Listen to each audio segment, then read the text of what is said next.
these two people cooking and doing up, and then a color picture of some ex-merchant marine, sitting in his underwear, stabbing himself with a cardboard cutter. So I don't know. I mean, Paul is great at those outrageous phrases, but well, he really doesn't. He wouldn't touch any drugs now. I mean, for 5 years, someone like Paul. He never did himself, you think? But I mean, he went to Fordham University, a good Catholic boy, and and the first thing he does is make these cinema verite movies of people shooting up and stabbing themselves. And that stabbing, we think that's sort of there's some artists like Burton that do that now as their art, but to think that Paul did that, I mean, you're talking about really over 10 years ago, Burton's sort of got a style, but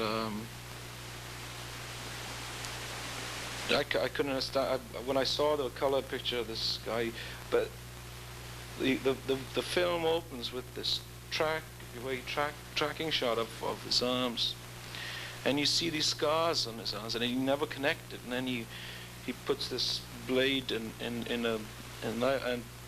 there's a close-up of where he stabs himself, and the blood comes running out. I mean,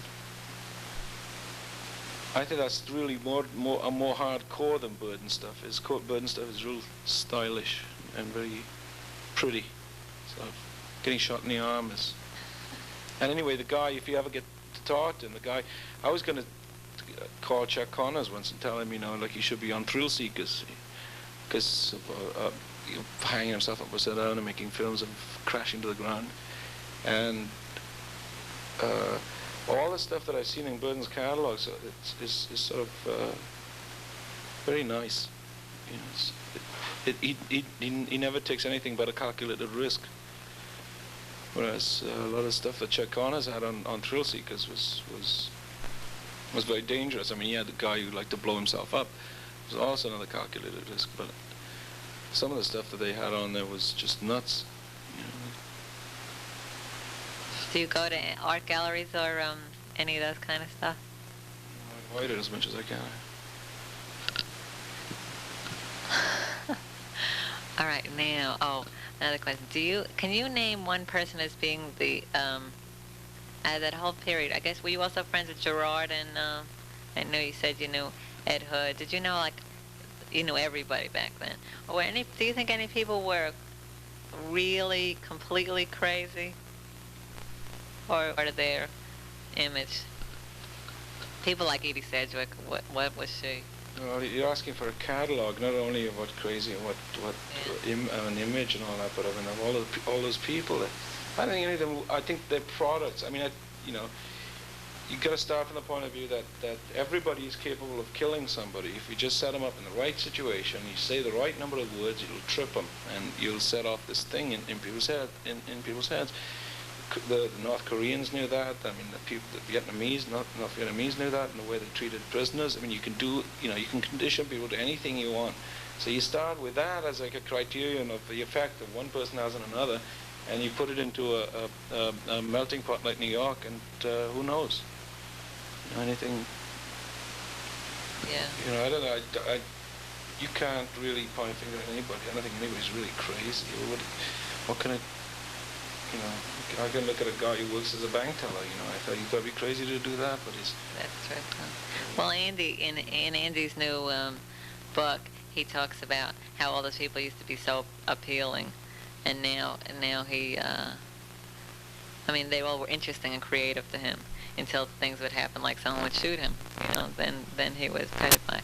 But I think you're right, that those people were it was just the time and the situation and what they were sort of expected to do and what made, But Phil Oakes was always worried about Dylan, doing things like Subterranean Blues around that time. And he was really worried about Dylan getting inside so many people's heads just with words that somebody would go and take a shot at him.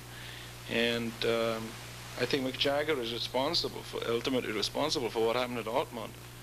Because he created the situation, and it was like, it was really volatile. And I think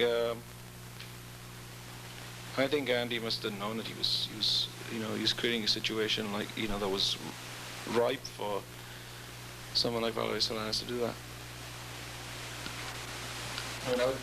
When I was thinking of performing Heartbreak Hotel, I was gonna, for the end of the song, I was gonna have one of those electronic exploding capsules that would be taped to you, like they used in Wild Bunch with Peckinpah and things like that, and then I would go trigger it, and at the end, I would have it explode. But I thought twice about it, because I thought if I did that once, then, it was perfectly possible that somebody in the audience, some joker, would think of it seriously, and wouldn't it be fun to really do it live then? No. These two people cooking and... Which Candy? Candy Says? The No. Candy on Coney Island. Yeah, in the last album. I don't know. The song about Jackie does this and Candy does this and la la la la la la la la la la la la la la. That one. That was, I think, the biggest hit. Now, what was it called? Oh, wait a minute, you're talking about... And all the girls Walk on the go, Wild Side. yeah, Walk on the Wild Side. Now, didn't that have some? Well, it was too long anyway, the way it was. So, so if you want to make a hit, you had to cut Yeah. it. True. So you put in enough dirty parts so you could cut it out. Now, do you still see Nico or Lou or Sterling or any of them? Last time I saw Nico was in Paris. 1919? Yeah, and I just spoke to Sterling on the phone. But Sterling's doing his doctorate, so he's getting himself together. It's really, they pretended to be this little dumb group, I think. I think the Velvet Underground, they're very crude, and it turns out that Sterling was an English major, and Lou had graduated college and been English, and he had won these scholarships. I don't think I didn't think any of that. And it just, all of a sudden, you do some research, and you realize all these guys had gone to school and were really bright. They were just sort of trying to be like this street punk off the streets kind of thing, but you were all really intelligent, schooled and smart, both. Yeah, I think the fool does also. What about the, all right, wait a second.